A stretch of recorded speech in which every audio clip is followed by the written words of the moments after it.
after such a big loss, like you said, Chris, it's really hard because you're used to talking things over with your partner. And so you have to also learn what your partner was doing, because a lot of times chores are divided up among each other.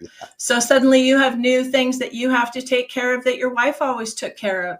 And so I try to help guide Mhm. people through that process and let them know it is okay, and that it's part of the grieving process to actually work through all of that. And by working through the pain and moving forward, you're rediscovering who you are.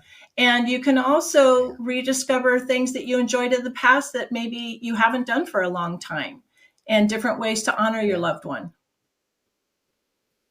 And again, referring back to my wife, we each had our own duties at the funeral home, Mm-hmm. and she was like the bookkeeper, the administrator, and I was always working with all the families and helping them through scheduling funerals and things like that. And when I lost her, I lost that part of the business of doing all the Yeah. bookkeeping.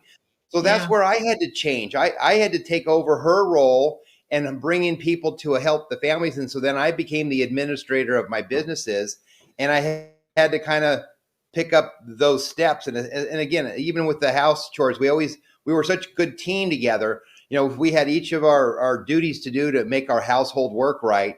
And me Mm-hmm. I was just blessed that my children were grown enough and in college that I didn't have to continue to raise children, because if I had to raise Yeah, children during that time, that would have made it just an additional layer of complexity.